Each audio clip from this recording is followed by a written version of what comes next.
जय श्री राम। यही सोचकर मैं अपना अज्ञान प्रकट करता हूँ। हे नाथ, सेवक पर कृपा करके इस अज्ञान का नाश कीजिए।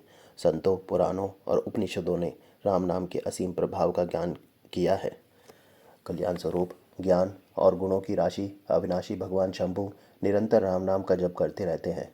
संसार में 4 जाति के जीव हैं। काशी में मरने से सभी परम पद को प्राप्त करते हैं। हे मुनिराज, वह भी राम की ही महिमा है, क्योंकि शिवजी महाराज दया करके राम नाम का ही उपदेश करते हैं। हे प्रभु, मैं आपसे पूछता हूँ कि वे राम कौन हैं? हे कृपा निदान मुझे समझाकर कहिए। एक राम तो अवध नरेश दशरथ जी के कुमार हैं। उनका चरित्र सारा संसार जानता है। उन्होंने स्त्री के विरह में अपार दुख उठाया और क्रोध आने पर युद्ध में रावण को मार डाला। हे प्रभु, वही राम है या और कोई दूसरे हैं जिनको शिवजी जपते हैं? आप सत्य के धाम हैं और सब कुछ जानते हैं। ज्ञान विचार कर कहिए।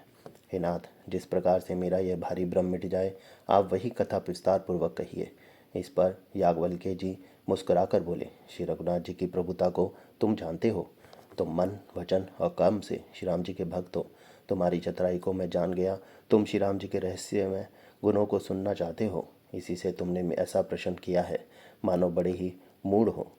हे तात, तुम आदरपूर्वक मन लगाकर सुनो। मैं श्री राम जी की सुंदर कथा कहता हूँ।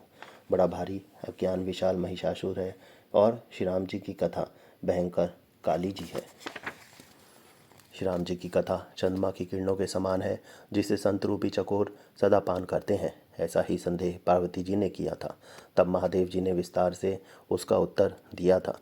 अब मैं अपनी बुद्धि के अनुसार वही उमा और शिव जी का संवाद कहता हूँ। वह जिस समय और जिस हेतु से हुआ उसे ही हे मुनि तुम सुनो, तुम्हारा विषाद मिट जाएगा। एक बार त्रेता युग में शिवजी अगस्त्य ऋषि के पास गए। उनके साथ जगजननी भवानी सती जी भी थी। ऋषि ने संपूर्ण जगत के ईश्वर जानकर उनका पूजन किया।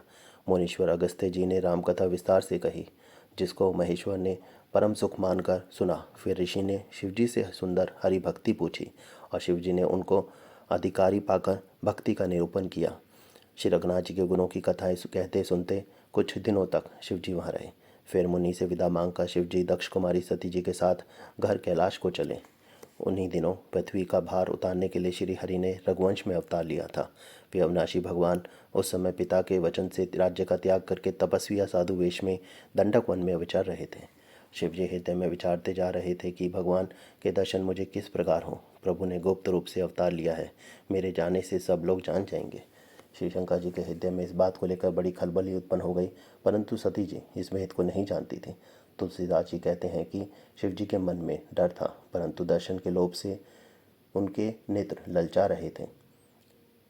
रावण ने अपनी मृत्यु मनुष्य के हाथ से मांगी थी। ब्रह्मा जी के वचनों को प्रभु सत्य करना चाहते थे। मैं जो पास नहीं जाता हूँ तो बड़ा पछतावा रह जाएगा। इस प्रकार शिव जी विचार करते थे, परंतु कोई भी युक्ति ठीक नहीं बैठती थी। इस प्रकार महादेव जी चिंता के वश हो गए। उसी समय नीच रावण ने जाकर मारीच को साथ लिया और वह तुरंत कपटमृग बन गया। मूर्ख रावण ने छल करके सीता जी को हर लिया। उसे श्री रामचंद्र जी के वास्तविक प्रभाव का कुछ भी पता न था। मृग को मारकर भाई लक्ष्मण सहित श्री हरि आश्रम में आए और उसे खाली देखकर उनके नेत्रों में आंसू भर आए। श्री रघुनाथ जी मनुष्यों की भांति विरह से व्याकुल हैं और दोनों भाई वन में सीता को खोजते हुए फिर रहे हैं। जिनके कभी कोई संयोग वियोग नहीं है, उनमें प्रत्यक्ष विरह का दुख देखा गया। श्री रघुनाथ जी का चरित्र बड़ा ही विचित्र है। उनको पहुँचे हुए ज्ञानी जन ही जानते हैं।